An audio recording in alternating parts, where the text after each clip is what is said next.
입교 예식인 것입니다. 오늘 이 입교식을 하는 분이 세 사람이고요. 또 세례식을 하게 되는 것은 입교식 하는 사람은 유아 때 세례를 받았기 때문에 세례를 베풀지를 않고요. 그 외에 세례를 받지 못한 사람들은 세례를 받게 됩니다. 세례식을 하게 되는 것은 본인의 신앙을 하나님 앞에 고백을 하고 그리고 물을 뿌림으로써 행하는 이 예식입니다. 처음에 세례식을 할 때는 침례를 물에 푹 당기는 침례를 하게 되고 처음에 또 이 침례를 하게 됐을 때는 기본적으로는 사도들이 하게 됐지만은 상황에 따라서는 복음을 전하는 사람이 세례를 베풀기도 합니다.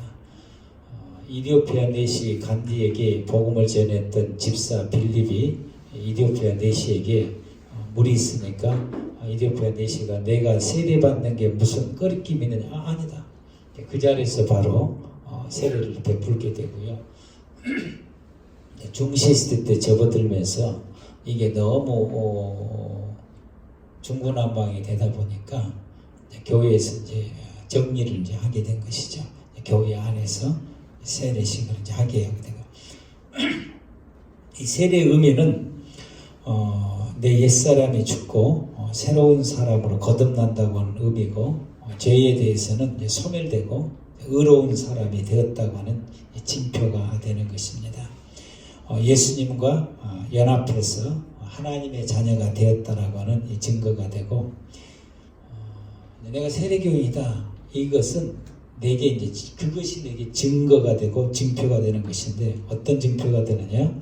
난 구원받는 하나님의 사람이다. 라고 하는 징표가 되고 또 이 세례를 통해서 교회의 일원으로서 되는 것입니다. 세상으로 말하면 주민등록증 나온 것과 똑같습니다. 주민등록이 나와야 대한민국 국민으로서의 권리와 의무 행사를 다 하는 것처럼 세례를 받아야 세례교인이 되어야 교회 안에서 권리와 그 의무를 행사를 하게 되는 것입니다. 이 고린도전서 11장 23절에서 29절 말씀은 성찬 예식에 대한 말씀이고요. 이 성찬 예식은 마태복음 26장 26절에서 28절 말씀에 예수님께서 6월 전날 이 성찬 예식을 거행한 것에 근거가 되게 되는 것입니다. 그래서 고린도서에서 바울이 이 말씀을 전하기를 내가 너희에게 전한 것은 주님으로부터 받은 것이다.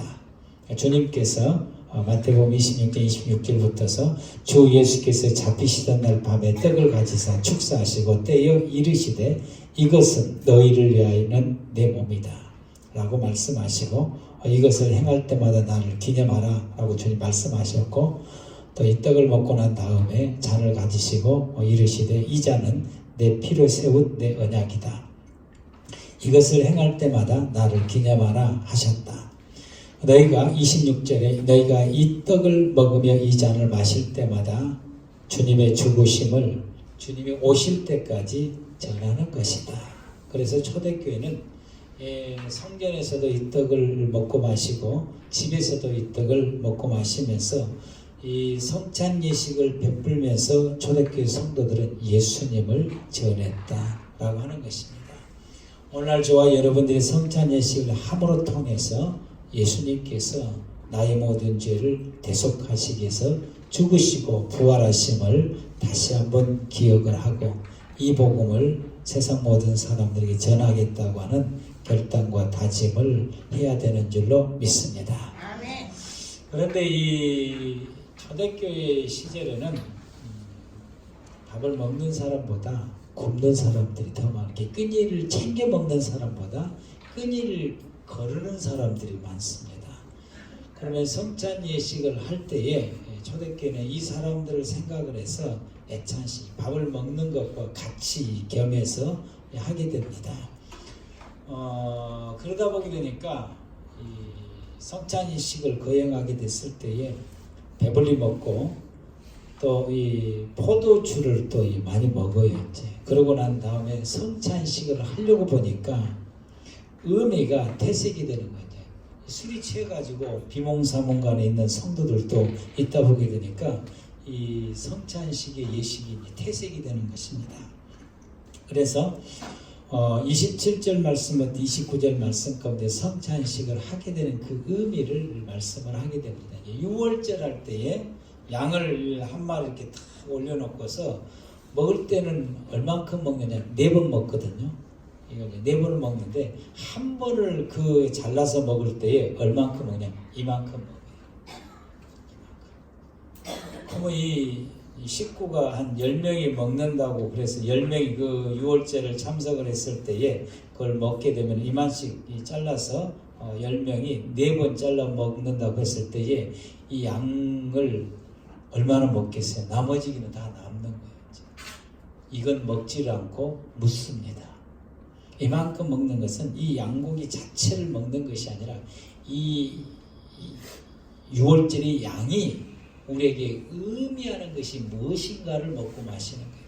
이와 마찬가지로 여러분 성찬 예식을 행할 때에 뭐 교회에서 빵을 주면 한 이 정도 손톱 정도밖에 주려면 좀 많이 주지 왜 이 정도밖에 안 주나. 여러분이 성찬 예식 때 이 떡과 포도즙을 마시는 것은 음식으로 먹는 것이 아니라 의미를 먹고 마시며 새기는 것입니다.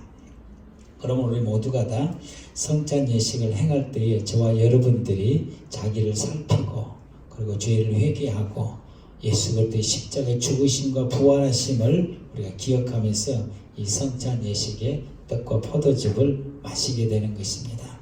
그래서 이 성찬 예식에서 떡과 포도즙을 먹고 마실 때에 예수님께서 나를 위해서 죽으신 주님의 몸과 그리고 흘리신 그 피를 우리가 기억을 하면서 그걸 고백하는 거예요. 주님께서 나의 죄를 대속해서 죽으셨고 피 흘리셨습니다 라고 고백하면서 이 성찬 예식을 우리가 참여하게 되고 예수님의 부활하심을 참여하게 되고 그 예수님께서 그렇게 하셨으므로 내가 구원받아서 하나님의 자녀가 되었고 내 육신의 생명 끝나면 나는 영원한 하나님의 나라의 천국에서 예수님 때문에 그 은혜로 내가 천국에서 영생을 살 줄로 확신합니다. 아멘. 이 믿음의 확신을 세우는 것입니다. 아멘.